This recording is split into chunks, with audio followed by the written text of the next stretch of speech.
Hi hello నమస్తే. ఈరోజు remaining history lesson చేస్తున్నాను. 10th class question answers. First question, 19వ శతాబ్దంలో ఆర్థిక లావాదేవీలలో అంతర్జాతీయ స్థాయిలో జరిగిన 3 రకాలైన ప్రవాహాలను ఆర్థిక శాస్త్రవేత్తలు వేటిని పేర్కొన్నారు? మనం అంతర్జాతీయ స్థాయిలో వ్యాపారం చేసేటప్పుడు ఆర్థిక కార్యకలాపాలు అనేవి అటు ఇటు వెళ్తూ ఉంటాయి కదా. అయితే అప్పుడు ఎట్లా జరిగింది అనేది అన్నమాట. మొదటి ప్రవాహం వస్త్రాలు లేదా గోధుమలు వంటి వస్తువుల వ్యాపారానికి సంబంధించింది. ఫస్ట్ స్టేజ్ ఏంటిదంటే వస్త్రాలకు కానీ గోధుమలు కానీ వస్తువుల వ్యాపారానికి సంబంధించింది. రెండవ ప్రవాహం ఉద్యోగాల అన్వేషణ కొరకు ప్రజలు తరలి వెళ్ళటం. అక్కడేంటి మన వస్తువుల్ని ఇతర దేశాలకు పంపించడం, అక్కడ ఎంతో కొంత పారిశ్రామిక అభివృద్ధి జరగడం వలన ఉద్యోగ అవకాశాలను వెతుక్కుంటూ ప్రజలు తరలి వెళ్ళడం జరిగిందనమాట రెండవ దాంట్లో. మూడవ ప్రవాహం స్వల్పకాలిక లేదా దీర్ఘకాలికల పెట్టుబడుల నిమిత్తం మూలధనం దూర ప్రాంతాలకు తరలి వెళ్ళడము. ఇప్పుడు ఏంటంటే ఒక ఆఫ్రికా ఖండంలో డైమండ్స్ బాగా దొరికే ప్రదేశం ఉందనుకోండి. అక్కడ ఏం చేస్తారు, డబ్బున్న వాళ్ళు అక్కడికి వెళ్ళి ఎంతో కొంత పెట్టుబడి పెట్టి ఎంతో కొంత లాభార్జన అనేది సాధించడం జరుగుతుంది. నెక్స్ట్ క్వశ్చన్, ప్రపంచ ఆర్థిక వ్యవస్థ రూపుదిద్దుకొనుట ఎట్లా జరిగింది? ఫస్ట్ మనం ఆహార ఉత్పత్తులను ఉత్పత్తి చేసామన్నమాట. ఆ ఉత్పత్తి చేసిన వస్తువులను వేరే దేశాలకు మనము వ్యాపార నిమిత్తము ఎగుమతి చేసాము. అట్లా మనకు కావాల్సినవి దిగుమతి చేసుకున్నాం. అలా ఆహార ఉత్పత్తి మరియు వినియోగాలలో వచ్చిన మార్పు కూడా ప్రపంచ ఆర్థిక వ్యవస్థను ఒక రూపాన్ని తీసుకొచ్చిందనమాట. నెక్స్ట్, పట్టణ కేంద్రాలు విస్తరించబడ్డాయి. మరి ఇక్కడ మన జనాభా పనుల మీద వెళ్ళి ఫ్యాక్టరీలలో పనిచేయటం వల్ల ఆవాసాలన్నీ పెరిగిపోయి పట్టణాలుగా తయారయ్యాయి. మరియు పరిశ్రమల పెరుగుదలతో వ్యవసాయ ఉత్పత్తులకు డిమాండ్ పెరిగింది. దీనివల్ల పరిశ్రమలు, ఇప్పుడు ఫర్ ఎగ్జాంపుల్ నూనె ఫ్యాక్టరీ పెట్టారు అక్కడ, దానివల్ల మనకి పత్తి యొక్క డిమాండ్ అనేది పెరుగుతుంది. దాని ద్వారా రవాణా, దానికి కావాల్సిన ముడి సరుకులను తరలించుకోవడానికి మనం రవాణా సౌకర్యాలను అభివృద్ధి చేసుకుంటాము. శ్రామికులను తక్కువ రేటుకి ఎక్కడ వస్తే అక్కడ మనం వాళ్ళ యొక్క డిమాండ్ కూడా పెంచుకుంటాము. మొక్కజొన్న చట్టాలు అనగానేమి? భూస్వామ్య వర్గాల నుంచి ఒత్తిడి వలన ప్రభుత్వం మొక్కజొన్న దిగుమతిని పరిమితం చేసింది. ఎందుకంటే అక్కడ మొక్కజొన్న పండించే వారి మీద ఎక్కువగా ట్యాక్స్ విధించడం వలన ఒత్తిడి అనేది ఏర్పడిందనమాట. ప్రభుత్వం ఈ విధంగా చేయడానికి అనుమతించబడిన చట్టాలను మొక్కజొన్న చట్టాలుగా పిలుస్తారు. అప్పట్లో భూస్వామ్యం ఎక్కువ ఉండేదే కదా.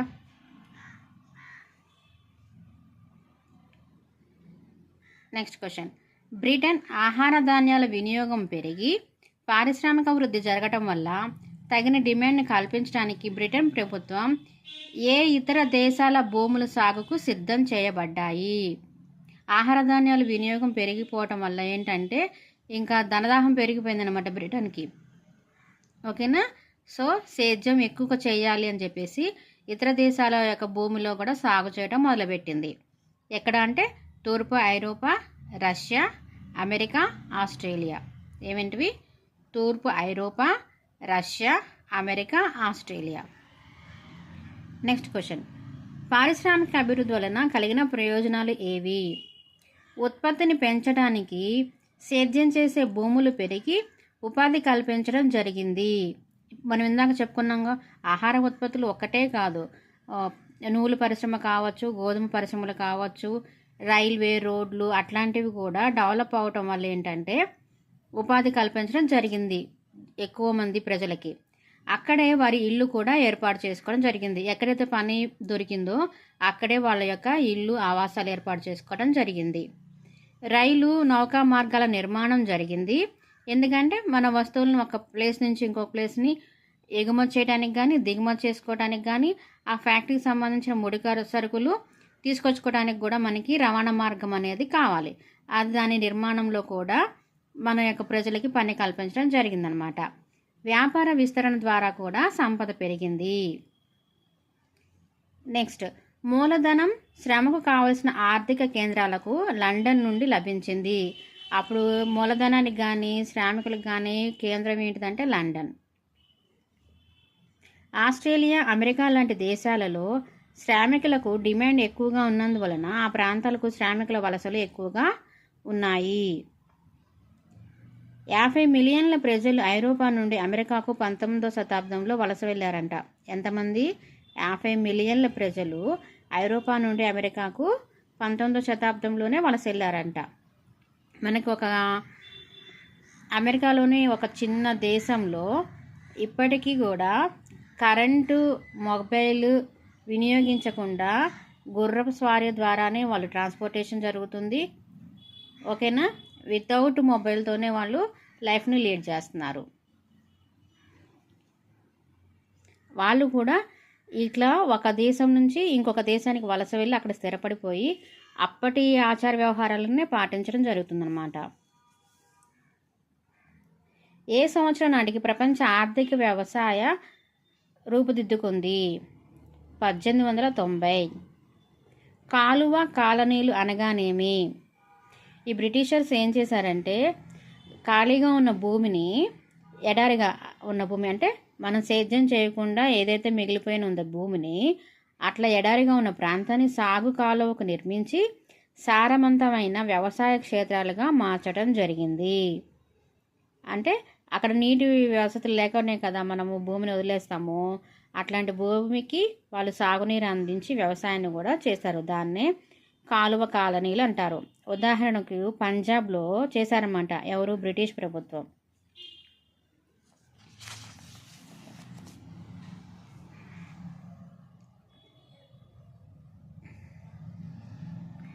మనం ఇప్పుడు వాడుతున్న ఆహార పదార్థాలైన 1820 మరియు 1914లో 25 నుండి 40 రెట్ల వృద్ధి జరిగింది. అయితే ఏ ప్రాథమిక ఉత్పత్తులలో వ్యాపారం బాగా జరిగింది? మనం ఇందాక ఆహార ఉత్పత్తులు ఒకటే అనుకున్నాం కదా. ఆహార ఉత్పత్తులతో పాటు గోధుమ, పత్తి మరియు బొగ్గు ఎంతవరకు ఉందంట? 60% వరకు కూడా వృద్ధి జరిగిందంట. పారిశ్రామిక అభివృద్ధితో పాటు 19వ శతాబ్దంలో జరిగిన చీకటి కోణం ఏమిటి? ఐరోపా దండయాత్ర. ఐరోపా దండయాత్ర వలన పారిశ్రామిక అభివృద్ధి కొంత కుంటుపడిందనమాట. 1885లో పెద్ద ఐరోపా శక్తులు ఏ దేశాన్ని తమ మధ్య పంచుకోవడానికి బెర్లిన్లో సమావేశమయ్యాయి? ఆఫ్రికాని. ఏ దేశాలు ఆఫ్రికాలను పంచుకున్నాయి? బ్రిటన్ మరియు ఫ్రాన్స్. బ్రిటన్ మరియు ఫ్రాన్స్.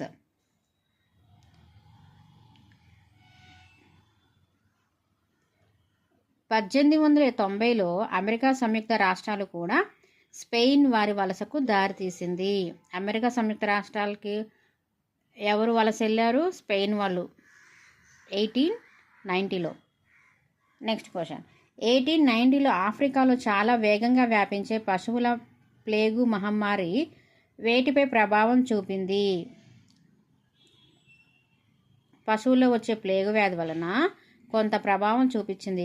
దేని మీద అంటే ప్రజల జీవనోపాధులు. మరి ఆ ప్లేగు వ్యాధిని బారిన పడినప్పుడు మనం ఏ పని చేయలేము కదా. అంటువ్యాధుల వల్ల స్థానిక ఆర్థిక వ్యవస్థలు కుంటుపడిపోయాయి. పశువులపై తీవ్ర ప్రభావం చూపింది. ఎక్కువ సంఖ్యలో పశువులు మరణించడం కూడా జరిగిందంట. ఆఫ్రికా ఖండం గురించి కొన్ని ముఖ్య అంశాలు. భూమి 19వ శతాబ్దంలో సమృద్ధిగా ఉండి తక్కువ జనాభా గల ఖండం ఆఫ్రికా ఖండం. భూమి ఏమో సమృద్ధిగా ఉంది, జనాభా ఏమో తక్కువగా ఉంది. ప్రజలకు భూమి మరియు పశు సంపద జీవనాధారము. అక్కడ ప్రజల యొక్క జీవనాధారం ఏంటంట? భూమిలో సేద్యం చేసుకోవటం, పశువులను కాయటం. భూమి పశు సంపద సమృద్ధిగా ఉన్న ప్రజలు వేతనానికి పని చేయవలసిన అవసరం ఉండేది కాదు. అంటే అంత మంచిగా ఉండేవారు అన్నమాట అప్పట్లో.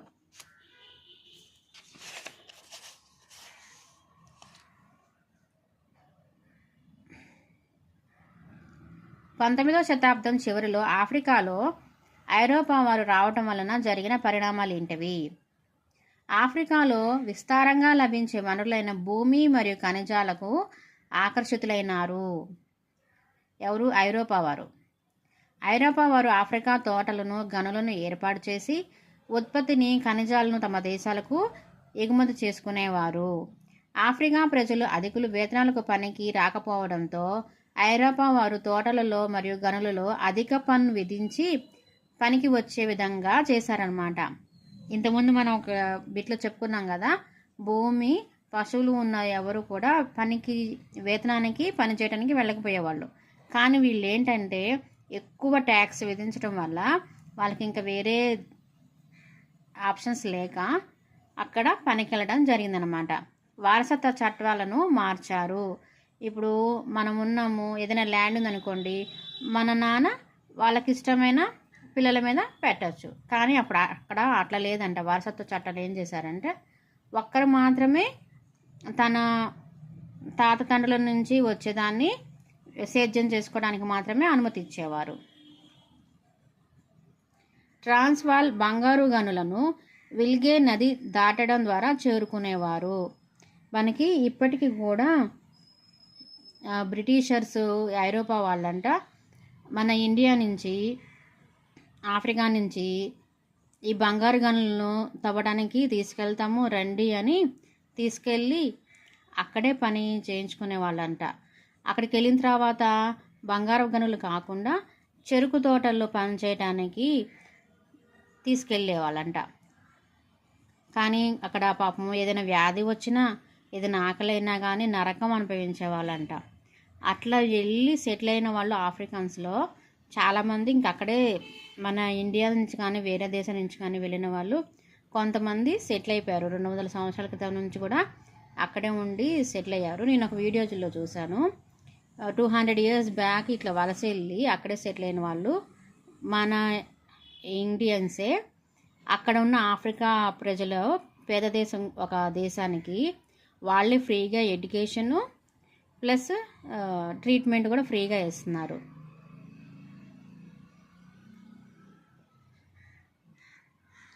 (1890) నాటికి ప్రపంచంలో మొత్తం బంగారం ఉత్పత్తిలో 20% పైగా దక్షిణాఫ్రికాలో జరిగేది. అక్కడ లభించేదంటే 20% పైగా. రిచర్డ్ పెస్ట్ అనేది పశువుల వ్యాధి అన్నమాట. 1880లో ఇటలీలో సైనికులకు ఆమోదం కొరకు బ్రిటిష్ ఆసియా నుండి దిగుమతి చేసుకున్న ఏ వ్యాధి సోకిన పశువుల ద్వారా ఈ వ్యాధి సైనికులకు సంక్రమించింది? Render pest. 1892లో ఆఫ్రికాలోని అట్లాంటిక్ తీరానికి చేరింది. ఈ వ్యాధి అనేది 1892లో ఆఫ్రికాలోని అట్లాంటిక్ తీరాని వరకు కూడా పాకిందనమాట. ఒప్పంద కార్మికుడు అనగానేమి? యజమాని కోసం నిర్ణీత కాలానికి ఒప్పందం ప్రకారం పనిచేసే ఒక కట్టుబానిస. ఇప్పటికి కూడా మనకి ఎంప్లాయ్మెంట్లో గవర్నమెంట్ ఎంప్లాయీస్ ఉన్నారు, కాంట్రాక్ట్ బేస్ మీద ఉన్నారు.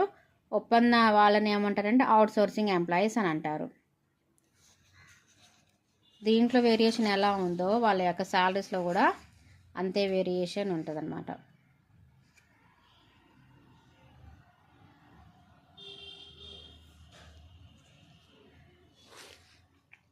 భారతదేశం నుండి ఒప్పంద కార్మికుల వలస. 19వ శతాబ్దంలో ఒప్పంద కార్మికులు ఏ ఏ పనులు చేర్చబడ్డారు? తోటలలో, గనులలో, రోడ్లు మరియు రైల్వే నిర్మాణ ప్రాజెక్టులలో నియమితం జరిగిందనమాట. ఒప్పంద కార్మికులు యజమానుల తోటలలో 5 సంవత్సరాలు పనిచేసిన తర్వాత తిరిగి భారతదేశానికి పంపుతామని ఒప్పందం ద్వారా కార్మికులను నియమించుకున్నారు. ఎన్ని సంవత్సరాలు? మినిమం ఒక 5 years మా దగ్గర పనిచేయండి, తిరిగి మళ్ళీ మిమ్మల్ని ఇండియాకి పంపిస్తామని ఒప్పందం మీద తీసుకెళ్లేవాళ్ళంట. ఒప్పంద కార్మికులలో అత్యధికులు ఏ ప్రాంతాల నుండి భారతీయులు వెళ్ళారు? నేటి భారతదేశంలోని ఉత్తరప్రదేశ్, బీహార్, మధ్య భారతదేశం మరియు తమిళనాడు. శ్రీలంక నుండి కూడా కొంతమంది వెళ్ళారు. ఈ ప్రాంతాల వారు వలసలకు గల కారణాలేంటి? ఎందుకంటే కుటీర పరిశ్రమలు క్షీణించటం, భూములు కౌలు పెరిగాయి. ఇక్కడ బ్రిటిషర్స్ ఏం చేసేవాళ్ళు, భూమి మీద ఎక్కువ ట్యాక్స్ విధించడం వల్ల, మళ్ళీ పండిన పంట మీద ట్యాక్స్ విధించడం వల్ల అవి కట్టలేక వలస వెళ్ళేవారు అనమాట. కరేబియా దీవులు అంటే ట్రానిడాడ్, గయానా మరియు సూరినామ్.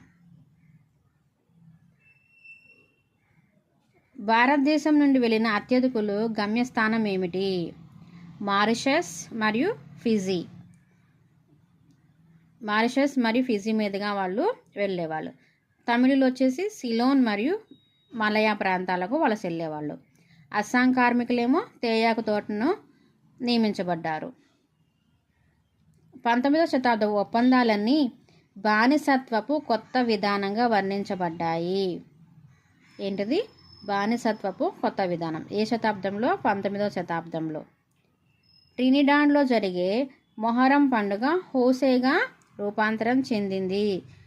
ఎక్కడెక్కడి నుంచో అందరూ తరలి వెళ్ళడం వలన అక్కడ పనిచేసే కార్మికులందరూ ఒక దగ్గర ఉండి ఈ పండుగలకు కూడా పేరు మార్చుకోవటం జరిగిందనమాట. రాస్తా రాఫియా నిజాం అంటే జమైకాకు చెందిన రిగెస్టార్ బాబ్ మార్లేచే ప్రాచుర్యంలోకి తేబడింది. చట్నీ సంగీతం ఒప్పంద కార్మికుల సృజనాత్మక సమకాలీన వ్యక్తీకరణ. పని అయిపోయిన తర్వాత వాళ్ళు టైంపాస్ కోసం ఉండేదన్నమాట. విఎస్ నైపాల్ ఈయన నవల రచయిత, నోబెల్ బహుమతి గ్రహీత కూడా.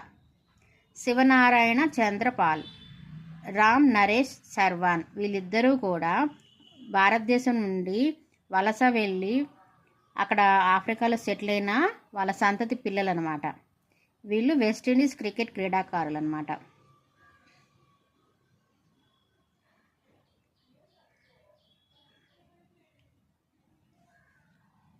1921లో ఒప్పంద కార్మికుల వలస విధానాన్ని రద్దు చేశారు. ఏ ఇయర్లో? 1921లో. 1860లో ప్రపంచవ్యాప్తంగా రద్దీగా ఉన్న ఓడరేవుల వద్ద వృద్ధి చెందుతున్న అమ్మక కేంద్రాలకు సింధ్ వ్యాపారులు ఏర్పాటు చేయడం జరిగింది. 1860లో ఏంటంటే ఓడరేవుల ద్వారా ట్రాన్స్పోర్టేషన్ అనేది బాగా జరిగి సేల్స్ అనేవి ఇంప్రూవ్ అయినాయి. అప్పుడు మన ఇండియా నుంచి సింధ్ వ్యాపారులు అక్కడికి వెళ్ళి వ్యాపారాలు అనేది చేసుకోవడం జరిగింది. భారతీయ వ్యాపారం, వలసవాదం మరియు ప్రపంచ వ్యవస్థ. నాణ్యమైన పత్తి ఐరోపాకు ఎగుమతి చేయబడేది. మన దేశం నుండి ఐరోపాకి పత్తిని ఎగుమతి చేసేవారు. బ్రిటన్లోని దిగుమతి చేసుకునే వస్త్రాలపై సుంకాలు విధించారు. బ్రిటిష్ వారు అధిక సుంకాలను విధించడం వల్ల బ్రిటిష్ మార్కెట్ నుండి భారతీయ వస్త్రాలు పెట్టుబడి అంతర్జాతీయ మార్కెట్లో తీవ్ర పోటీని ఎదుర్కొన్నాయి.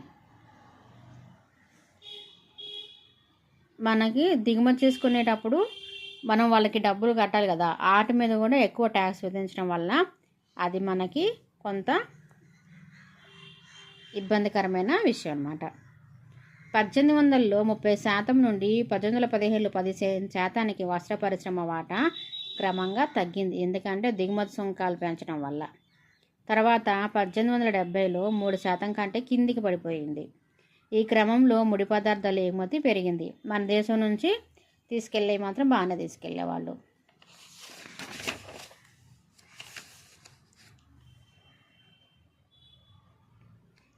పదిహేడు 18 శతాబ్ది ప్రారంభంలో పశ్చిమ హిందూ మహాసముద్రంలో సూరత్ విదేశీ సముద్ర వ్యాపారానికి ప్రధాన కేంద్రంగా ఉండేది. 17-18 శతాబ్దాలలో హిందూ మహాసముద్రం దగ్గర ఉన్న సూరత్ అనేది విదేశీ సముద్ర వ్యాపారానికి ప్రధాన కేంద్రంగా ఉండేది. 1820లో చైనాకు నల్లమందు ఎగుమతులు శరవేగంగా పెరిగాయి. బ్రిటిష్ వారు భారత్లో పండించి నల్ల మందుని మన భారతదేశంలో పండించి చైనాకి అమ్మేవారు. ఎవరికి? చైనాకి. ఏ పంట? నల్లమందు. బ్రిటిష్ వారు ఆ సంపదతో తేయాకు, ఇతర దిగుమతులకు కావలసిన నిధులను సమకూర్చుకునేవారు. వాళ్ళకి కావాల్సిన తేయాకు అనేది మరియు ఇంకెవరి వస్తువులకు కావాల్సిన నిధులను ఈ నల్లమందు అమ్మగా వచ్చిన డబ్బులతోటి కొనుగోలు చేసుకునేవాళ్ళు అనమాట. బహుముఖ పరిష్కార వ్యవస్థ అంటే ఏంటంటే ఒక దేశం యొక్క లోటును మరొక దేశం దాని మిగులును మూడవ దేశంతో భర్తీ చేయడానికి అనుమతిస్తుంది. ఇప్పుడు ఏబిసి అని ముగ్గురు ఉన్నారనుకోండి. ఏ నష్టాల్లో ఉంటే ఆ బీసీలలో ఎవరో ఒకళ్ళ దగ్గర మిగులు అనేది వచ్చింది. ఆ వచ్చిన మిగులుతోటి సర్వైవ్ అయ్యారన్నమాట. భారత్లో బ్రిటిష్ వారి వ్యాపార మిగులు వాళ్ళు ఎలా చేసుకునే వాళ్ళంట, వచ్చిన వ్యాపార మిగుల్ని భారతదేశంలో స్వదేశంలో బ్రిటిష్ అధికారులకు అంటే బ్రిటన్లో వాళ్ళకున్న అధికారులకు వేతనాలు చెల్లించడానికి, వ్యాపారులకు వ్యక్తిగత చెల్లింపులు చేయించడానికి, మళ్ళీ మన భారతదేశంలో విదేశీ అప్పుపై చెల్లించే వడ్డీ, మన భారతదేశంలో నియమించబడిన గవర్నర్ జనరల్స్ వాళ్ళ కింద పనిచేసే వాళ్ళు ఉన్నారు కదా, బ్రిటిష్ అధికారులకు పింఛన్లు మరియు హోమ్ ఛార్జీలను చెల్లించేందుకు ఉపయోగించేవారు.